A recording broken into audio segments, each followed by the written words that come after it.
이번 2부에서는 계란 산업의 기반이 되는 사육 면적 확대 정책, 그리고 그 변화가 계란의 역할과 시장, 시민 산업 전체에 어떤 영향을 주는지에 대해서 알아보도록 하겠습니다. 정부는 기존 0.05제곱미터를 0.075제곱미터로 확대하는 방안을 추진 중입니다. 당초 명분은 조류 인플루엔자 예방이었지만 지금은 동물복지 향상이 주된 이유로 언급되고 있는데요.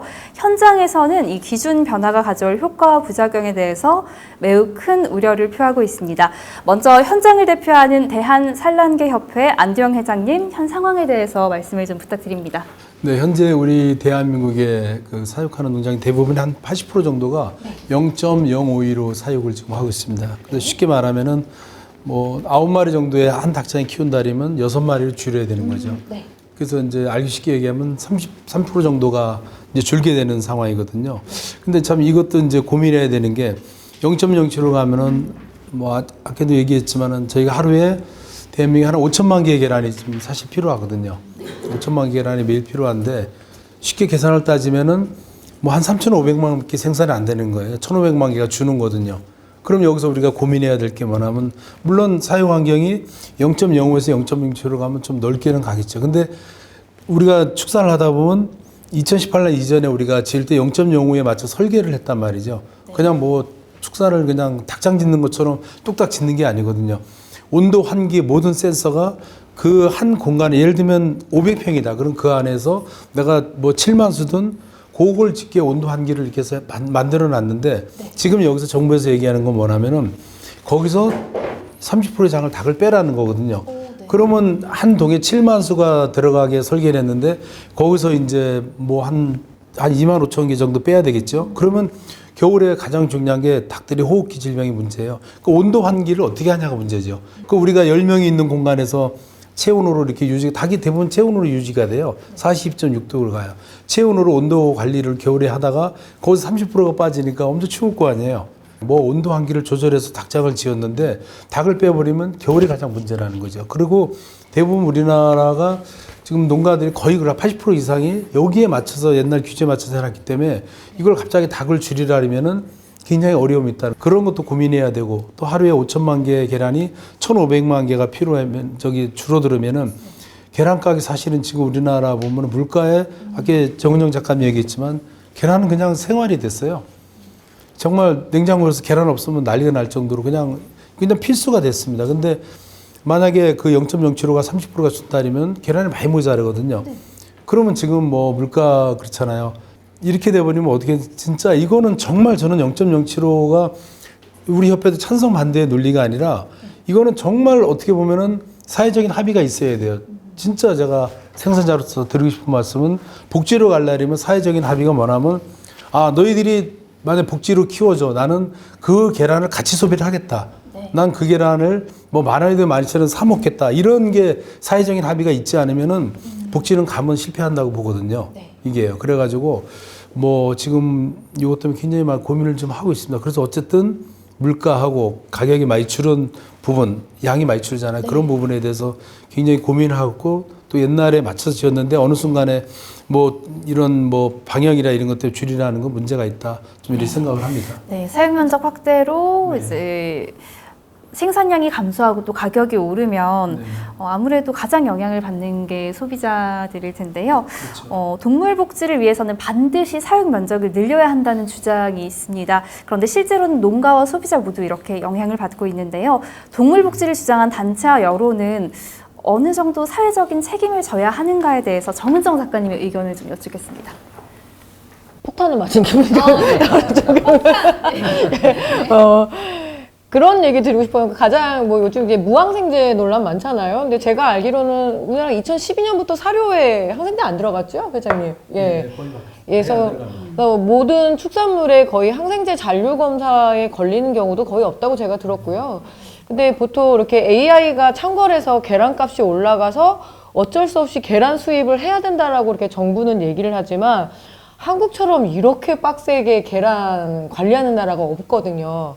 사실상 뭐 항생제 정기적 검사도 없는 나라에서 갖고 온다던가 그리고 이런 난각번호, 그러니까 산란일자 표시 제도도 이렇게 촘촘하게 하는 나라도 드물거든요. 근데 이런 나라에서 수입을 해왔을 때는 제대로 된 어떤 홍보나 설명도 없고요. 그러면 저는 좀 신기해요. 점점 이렇게 그 생산자들이 거기 제도가 강화되고 검증 제도가 강화되는 거에 또 적응을 너무 잘 하시니까 소비자들은 어머 이게 되는 건가 봐 이러면서 생각을 하거든요.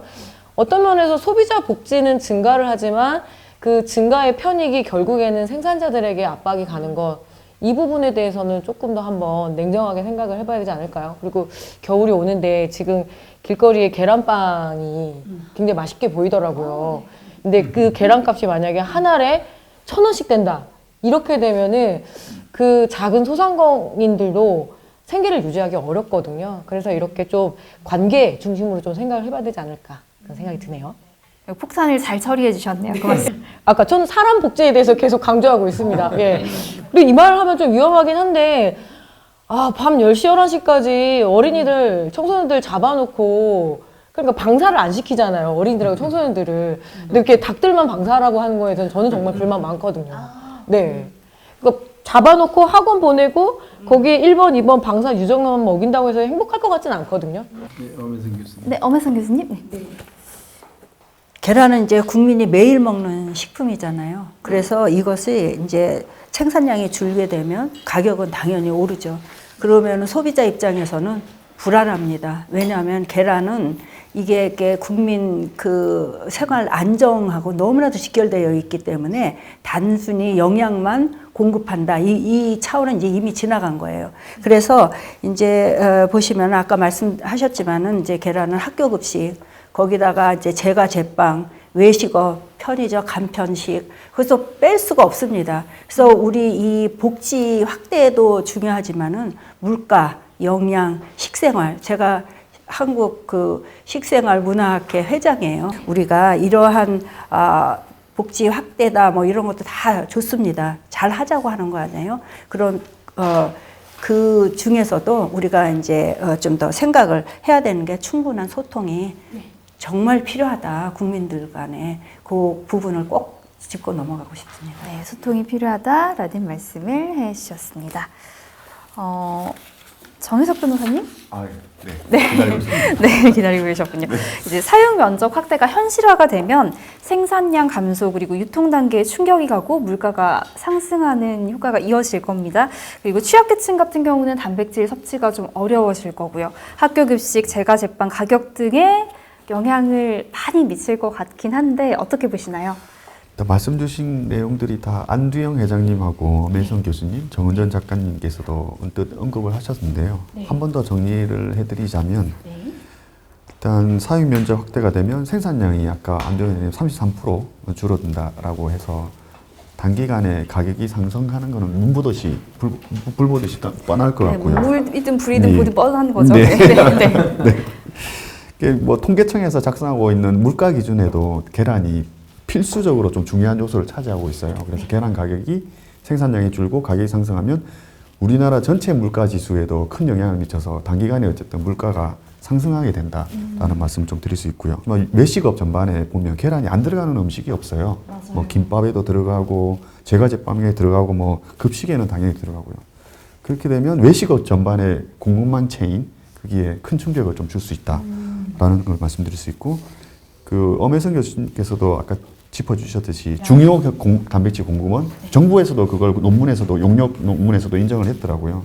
주요 공급질 단백질 공급원이 계란이다라고 했어요. 그럼 그런 계란이 가격이 상승하게 되면 그 취약계층의 소비량이 좀 줄어들게 되고, 그럼 취약계층의 영양 불균형, 뭐 필수 영양 부족, 그렇게 되죠. 그러면 요거는 전체 사육 면적 확대가 단순한 사람의 문제가 아니라 사회복지, 보건 영양 정책의 핵심 문제로 대두될 수 있다. 이렇게 좀 짚어드릴 수 있겠습니다. 그래서 정부 정책 사육 면적 확대라는 걸 단순히 동물복지 차원에서만 접근할 것이 아니라 가격, 산업, 뭐 환경, 아까 취약계층의 뭐 그 동물 복지 문제, 영양 복지 문제 등을 좀 종합적으로 신중하게 좀 접근해야 되는 건 아닌가 라고 좀 고민을 좀 한 번 더 좀 해주셨으면 좋겠다는 말씀을 좀 드려봅니다. 네, 간절하게 말씀해 주셨습니다. 동물복지 차원뿐만 아니라 복합적으로 좀 고려를 해야 될 부분이 많다라고 해주셨는데 엄혜선 교수님.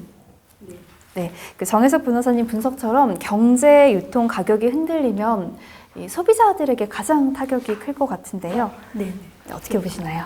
당연히 소비자들 불안하죠. 네. 제가 아까 말씀드렸듯이 이제 계란은 그냥 그 식품으로서 선택되는 것이 아니라 우리가 이제 이 사회 전반에 물가와도 너무나도 관련이 깊은 것이다. 그 부분을 저는 다시 한번 좀 강조 드리고 싶습니다. 그래서 이러한 부분이 이제 가격과 관련되어 있을 때는 불안 요소와 또 직결되기 때문에 그 충분한 그 논의가 필요하지 않을까 하고 생각을 합니다. 생각해보면 동물복지의 어떤 강화 방향은 뭐 누구나 다 지향을 하는데 생산자들이 직업이지 봉사활동하는 건 아니거든요. 근데 소비자들이 굉장히 일방적으로 자연에도 봉사하고 소비자에게도 봉사해라. 그런데 값은 많이 올라가면 안 된다. 굉장히 어려운 미션을 주는 것 같아요. 싸고 양 많고 모양도 예뻐야 되고 안전하고 위생적인데 거기에 친환경적이기까지 하다라는 굉장히 복잡한 요구들을 하거든요. 그렇게 되면 아마 한 알에 1,000원 이렇게 되면 아마 되지 않을까요? 근데 또 그렇게까지는 갈 수 없으니까요. 그리고 오늘 얘기에선 빠졌는데 저도 공부를 해보니까 백신 산업에서 가장 핵심이 계란이라고 하더라고요. 이게 어떤 식품을 넘어서서 정말 어떤 제약업 그리고 보건 문제까지도 연결되는 거기 때문에 어떤 한 여론에 집중돼서 그 부분만 이렇게 부각돼서는 안 되는 문제. 최근에 뭐 이거 아마 편집될 것 같은데 이경실 씨 때문에 그 굉장히 큰 사회적 혼란이 있었잖아요. 예. 계란 때문에. 그러니까 그건 아마 계란이 갖고 있는 기본적인 덕성 때문인 것 같아요. 그래도 내가 가질 수 있는 거는 계란 한 알인데 이게 이렇게까지 비싸진다라면 나는 어떻게 하지? 그런 부분들. 그리고 제가 돌아다녀 보면 청년들 중 특히 1인 가구, 예, 독거노인들에게 이 계란은 정말 최후의 보루거든요. 그런 면에서 예, 복지적으로도 윤리적으로도 생각해 볼 문제가 매우 큰 그런 계란이죠. 네. 네. 이제는 계란은 선택 식품이 아니라 필수 식품이 된 거예요. 저는 그렇게 생각을 하고 있고 그 다음에 소비자의 선택권을 주는 것이 굉장히 바람직하지 않을까 이렇게 생각을 합니다. 네, 엄혜순 교수님의 말씀도 들어봤습니다. 2부를 통해서 우리는 사육면적 확대라는 정책이 생산량 감소와 가격 상승, 그리고 취약계층의 영양 불균형을 초래하고 시장이 혼란되고 농가 경영이 악화되며 또 사회적인 책임 문제, 동물복지 논쟁의 허점까지 이어지는 매우 복잡한 문제임을 확인했습니다. 계속해서 3부에서 이어가도록 하겠습니다.